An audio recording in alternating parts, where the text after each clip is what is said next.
So, hello guys. Ayan. So, for today's video, gagawa tayo ng blueberry cheesecake. Okay? So, this is non-bake. Ibig sabihin, hindi tayo gagamit ng oven or air fryer. So, tuturuan ko kayo. So, ipapakita ko muna sa inyo yung mga ingredients and ilan yung mga measurement natin sa kada ingredients na gagamitin natin. Okay? So, para sa grahams natin, okay, yung sa crust niya, so, we have here crushed grahams. So, this is 2 cups. Kailangan natin ng melted butter. So, yung melted butter natin is 100 grams. Ayan. So, kasi nung ginamit ko is nasa 60 grams lang or 80 grams na butter. So, parang hindi na mumuo yung, natin, yung crust. Okay? Parang naghihiwa-hiwalay. So, ang ginawa natin, dinagdagan natin yung butter ngayon. Okay? Then, we also have here yung, white sugar. So, this is 2 tablespoon. Ayan. Then, kailangan din natin ng, 1/2 teaspoon na cinnamon powder. So, yung cinnamon powder natin is McCormick. Okay? So, yan yung gamit natin. So, ang gagawin natin, isasangag muna natin to. Okay? Gamit yung 4 na ingredients na yan. Okay? So, mamaya naman, sa cream na, na gagawin, we have cream cheese here, isa lang. So, kung gusto niyo mas masarap, 2. Okay? Pero pasok na din sa panlasa yung gagawin natin ngayon. Mas tipid pa. Okay? Diba? Alam naman natin, mahal yung cream cheese. Okay? So, pwede nyo tong subukan ang recipe na to na gagawin ko. Okay? So, may all-purpose cream din tayo. So, mas maganda sana kung Nestle na all-purpose cream, kaya lang naubusan ako. So, ang nandun na lang sa ref ko is Alaska. So, pwede rin yan. Masarap din yan, guys. Ayan. So, yan ang kailangan natin. Tapos mamaya, ayan, yung gelatin natin, gagamitin naman natin kasama yung tubig. Okay? 2 sachet na gelatin ang gagamitin ko. Tapos, 120 grams na white sugar. So, ibubuhos natin siya dito sa cream mixture natin. And then, kailangan natin ng 120 grams na tubig din. Okay? Ayan. So, simulan na natin. Okay? First thing na gagawin natin, yun nga. So, isasangag muna natin yung crushed grahams natin. Okay? So, sabi ko nga, this is 2 cups. So, by the way pala, ko lang. So, etong panagagamitin ko, stainless. This is stainless. So, this is from Chef's Gallery. Ayan.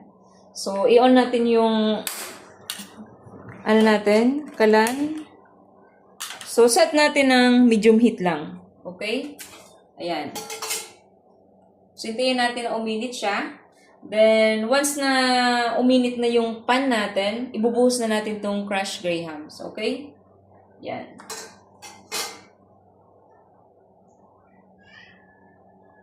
So, set natin yung, kalan natin, okay? Naka-medium heat siya. Medium to low heat lang. So, ibubuhos ko na po yung crushed grahams. Ayan. See?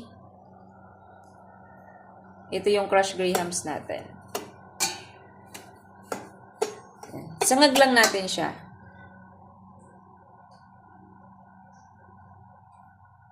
Ayaw naman natin na itutong to, 'di ba? So, pwede natin i-adjust sa low heat lang yung apoy natin. Ayan. Naka-low lang siya. From medium to low heat. So, i-mix lang natin. So, maaamoy mo naman. Based sa amoy, malalaman natin kung parang okay na ba siya. 'Di ba? Ayan. So, next na gagawin natin, ibubuhos ko na yung melted butter natin. Okay? So, buhos natin. Ayan.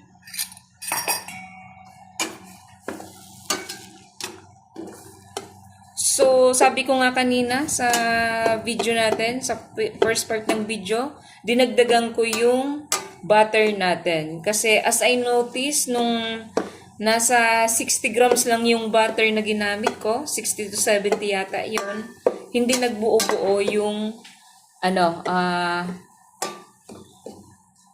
yung crust natin. So, ang pangit naman, di ba? Nag-iwahiwalay. So, ibubuhos ko na rin to na 2 tablespoon na white sugar. Kailangan siya dyan. And then, mamaya, pag alam kong okay na, ibubuhos ko na yung cinnamon powder natin para sa mabangong aroma. Okay? Yan.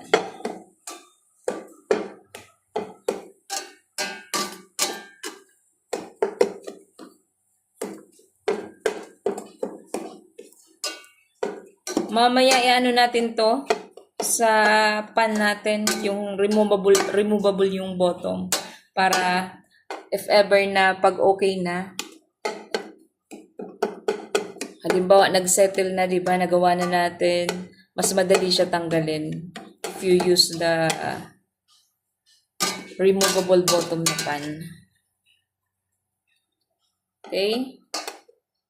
Yan. So, hintayin lang natin.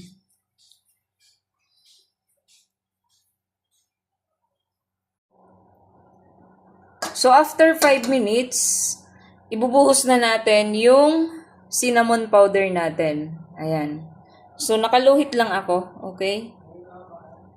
Yan. Ibuhos natin yung cinnamon powder natin. Kasi yung cinnamon, magbibigay siya ng aroma. Tapos, nakakadagdag lasa pa rin. Din siya, guys. So, mas maganda talaga may cinnamon. Pero okay lang naman kung wala kayong cinnamon powder.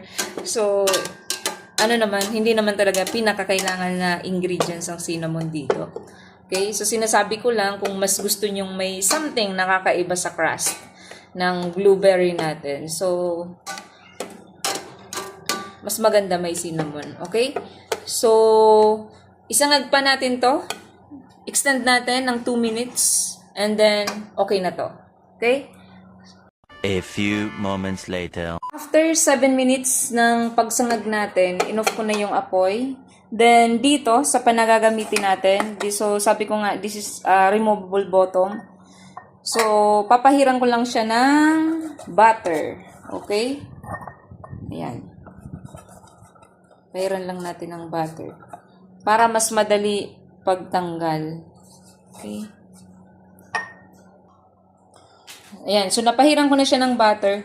So, if ever pala na sabi ko nga nagtitipid tayo, so kung wala kayong mas gusto ninyong low budget, kahit yung butter cup na margarine na lang yung gamitin natin. So, pwede rin yon. Masarap din siya, guys. Okay?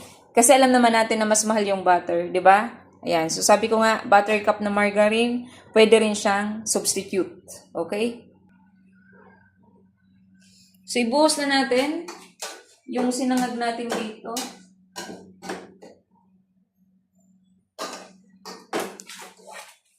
Lagay lang natin.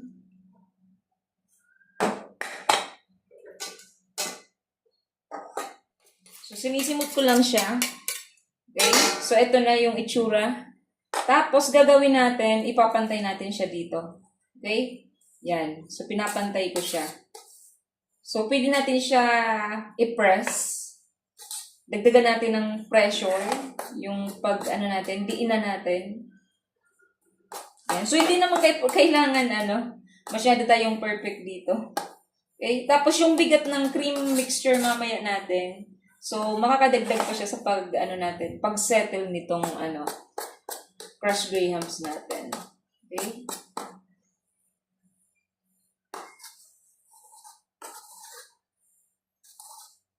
Ayan, para mapantay. Okay? So, mayroon na tayong crust.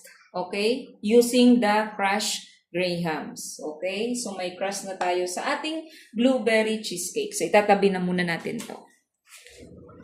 Next na gagawin natin is yung gelatin na. Okay? Na may water mixture. Tapos, may sugar. Okay? So, yun ang next natin. So, hugasan ko muna yung pan na gagamitin natin. So, ang next na gagawin natin, sabi ko nga, yung gelatin mixture natin. Okay? So, ibubuhos natin to sa cream mixture natin mamaya. Okay? So, tamang-tama lang yan na ito yung next na gagawin nyo kung kayo nang gagawa. Kasi habang parang naglulus siya ng temperature, tayo naman nagmi-mix na ng cream mixture and then the all-purpose cream. Tapos, pag medyo maligamgam na, yung gelatin mixture natin, pwede na natin siyang ibuhos sa cream mixture natin. Okay? So, let's do this. Yan. So, kahit i-high ninyo yung apoy ninyo, okay lang to. Ayan, okay lang yan. Kasi kailangan natin dito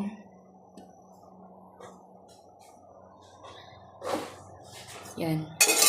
So, pwede na natin yan ibuhos yung water.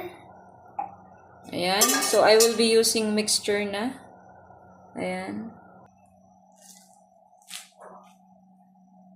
Tapos, sugar. So, 120 grams na white sugar ang ginamit natin dito. Tapos, 2 sachet of gelatin. So, this time, ginamit ko Ferna. So, okay lang naman kahit anong brand. Nox ba yon? Yung previous na gamit ko is Nox. Okay naman siya. Ayan. So, this time, Ferna siya. So, okay lang na kahit anong brand na gelatin as long as na hindi gulaman yung gagamitin ninyo. Okay? So, mix lang. So, this time, adjust natin sa medium yung apoy natin. Okay? So, continue stirring lang para walang mamuong mixture. Ayan. So, etong gelatin pala, hindi natin to iboboil. Okay? Once na makita lang natin na parang umusok na siya, pwede na natin i-off yung apoy natin. Then, make sure natin na walang buo-buo. Yan. Iniiwasan natin yan.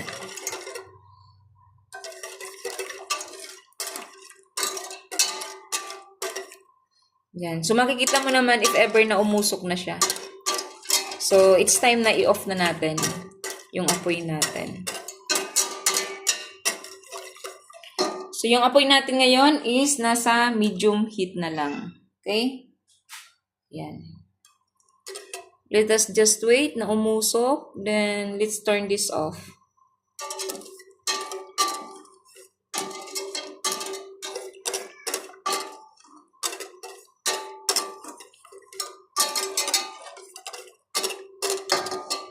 Kahit sa saucepan na lang kayo ng gelatin mixture. Masyadong malaki pala yung pan kong ginamit ngayon. Yan. Tinamad na kasi ako kumuha. Ganyan kasi ako pag nagluluto. Parang as much as possible, hugasan ko kung ano yung ginamit ko. Kasi pag kuha ka ng bagong gamit, ayan, so nakakatamad na siya. Lalo na pag nakita mong halos bundok na yung hugasin mo. Diba? So, ganyan ako. As much as possible, gagamitin ko yung nagamit ko ng una. Tapos, yan. Hugasan lang ng madali. Yan. So, umuusok na siya. So, it's time na i-off na natin yung apoy natin. Okay? Ayan. So, mix lang natin to. So, naka-off na yung apoy natin, ha? Ayan. So, settle lang natin siya dito. Prepare na tayo ng next na mixture natin. So, which is the cream. And then the all-purpose cream. So, ito na yung next na gagawin natin. So, isaksak na natin. This time, I will be using hand mixer. Okay? Ayan. So, ang gagawin natin na first is ilalagay na natin tong cream cheese. Okay? Ayan. So, ito yung cream cheese natin. Ibubuhos natin siya dito. So, much better if na-room temp nyo na at least 2 hours yung cream cheese bago nyo gamitin. Okay? 2 hours, 3 hours, mas maganda. Para hindi na siya yung matigas.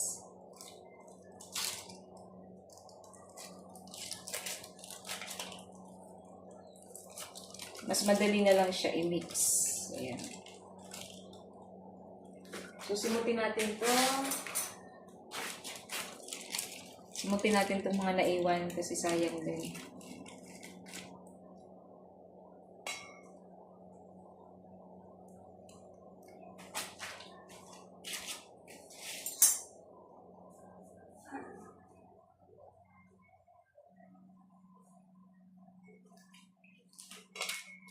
Okay?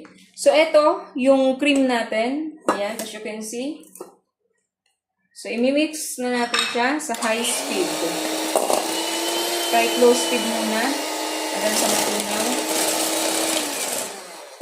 Ayan.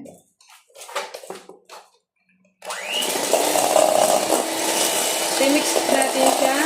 Ayan. So, increase nyo na lang yung speed ng, ninyo, mix mixer.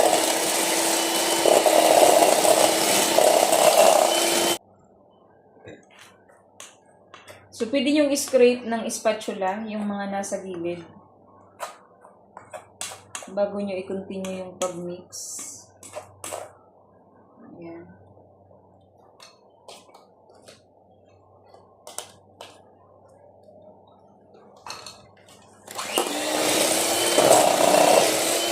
So, i-high speed nyo lang to.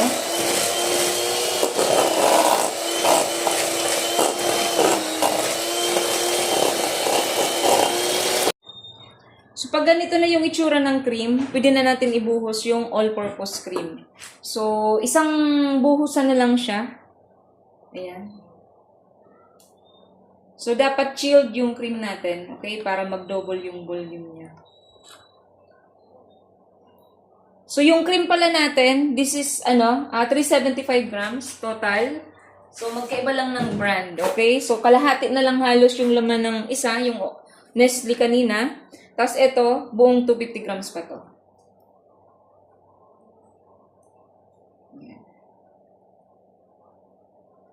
So, dito, kailangan low speed na lang yung pag-ano natin. Kasi ayaw natin ma-overmix siya na mag-curdle. Okay? So, yun ang iiwasan natin. So, medyo, mahina na lang yung pag-mix dapat dito. Oh.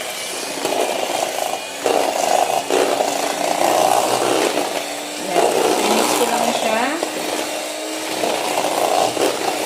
Medyo mahina na lang. Gagamit tayo ng spatula para ma-scrape natin yung nasa gilid ng mixing bowl natin.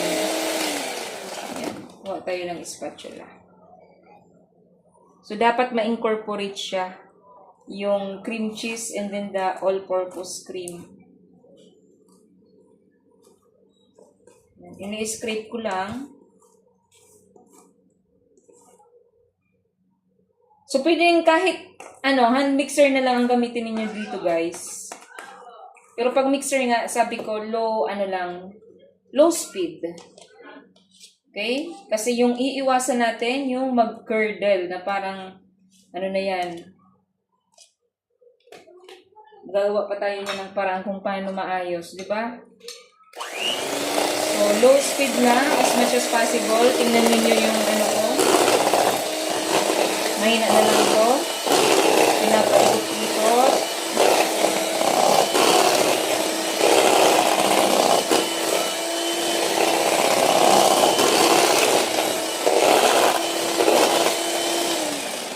Okay. So, sabi ko, low speed lang. Then, pwede na natin ibuhos dito yung gelatin mixture natin. Okay? Pag ganito na yung itsura. So, ang kalat na ng dingding. So, it's okay. Linisan na lang natin. So, for now, isang buhos lang to guys, ha? So, ayaw natin na mamuon na dyan yung gelatin sa cream mixture natin. So, buhos natin ng mabilis. Tapos, mix natin agad using low speed ulit. Ayan.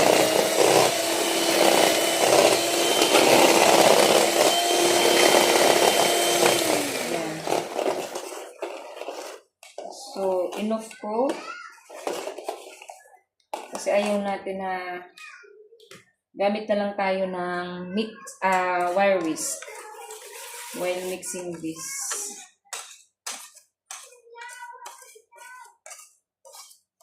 So, mahalaga kanina nakita ninyo na naka-on yung mixer habang binubuhos ko, no? So, importante yon na i-mix natin agad kasi para maiwasan natin na mamuo yung gelatin mixture natin. So, baka may magtanong kung pwede gulaman. So, yun nga guys. Konti lang naman yung difference ng price ng gulaman tapos sa gelatin. Diba? So, gelatin ang gagamitin natin for the smooth texture. Kasi pag gulaman, sigurado matigas yan.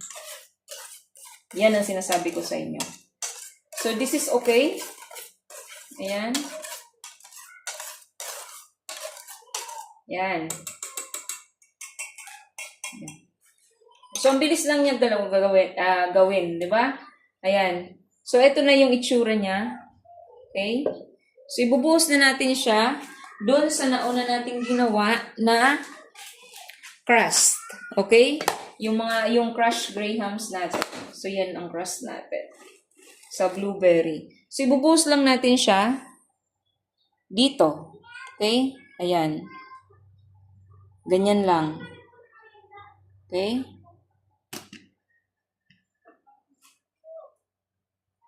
Gamit tayo ng spatula kasi sayang naman yung mga naiwan. Yan. So, sinisimot ko lang siya, guys.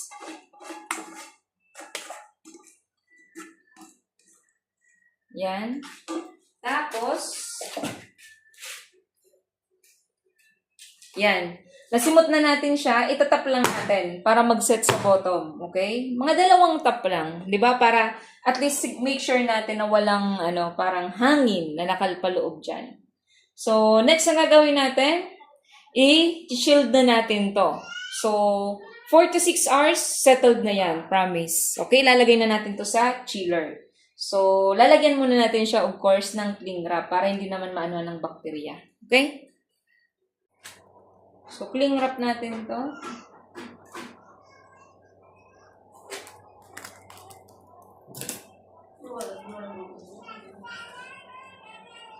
Yan. So, i-refrigerate natin to 4 to 6 hours. So, mamaya, babalikan natin to. Pag settled na siya, ilalagay na natin yung blueberry toppings natin. Okay? Ayan. A few moments later. Ayan. So, after 4 hours, okay na tong natin. Parang pang base natin. Okay? So, tinanggal ko na yung cling wrap. Then, ito yung itsura niya. So, ang hack dito, ayan, para matanggal to, kasi di ba removable yung bottom nito, lalagay natin siya sa baso. Ayan. So, ilalagay natin sa baso, dahan-dahan lang. Ayan, dapat pantay. Para sure na hindi masayang.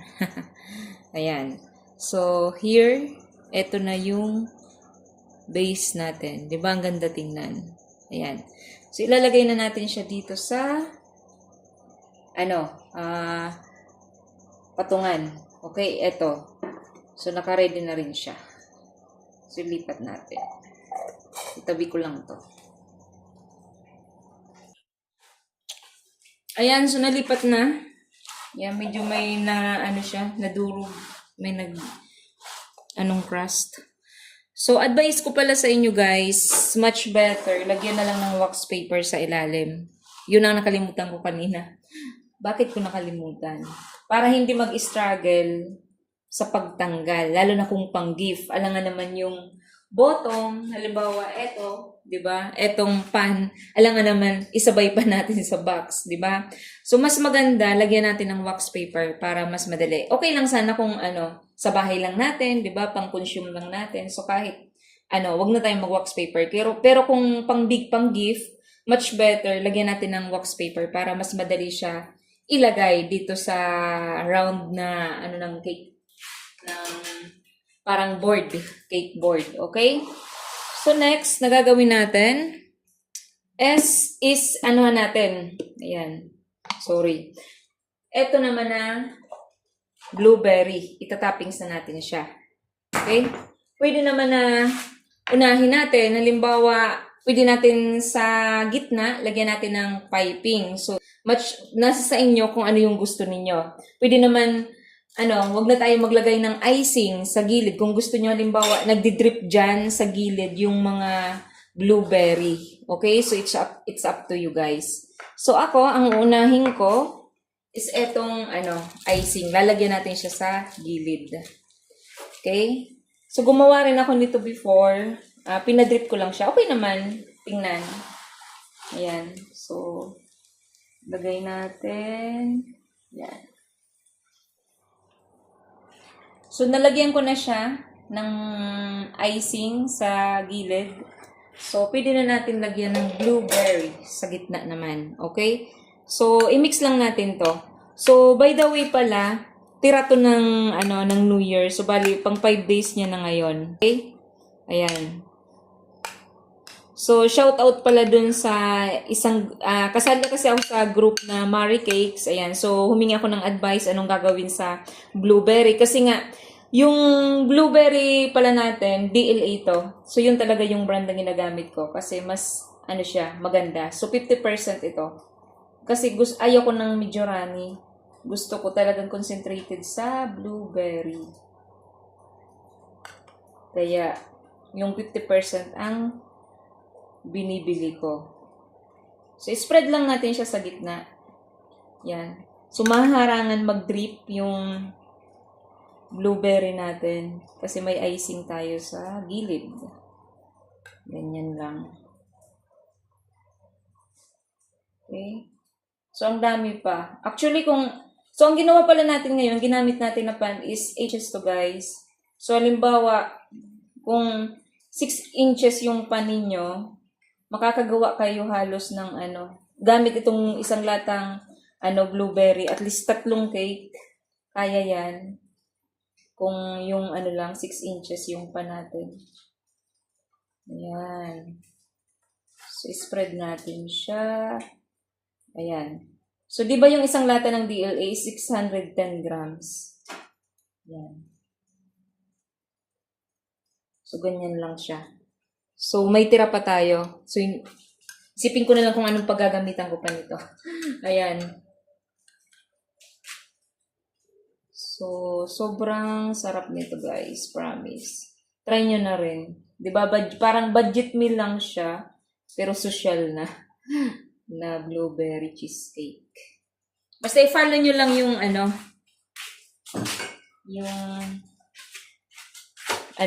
yung instruction ko. So, we have here the blueberry cheesecake. Okay? So, yan. So, close up natin. So, ito na po yung blueberry cheesecake natin. Yan. So, ito yung bottom part. Ayan. Medyo may nga. So, sundin nyo ako ha. Maglagay kayo ng wax paper sa ilalim pag gagawa kayo. Yan. So, that is my mistake in making this one. Sige.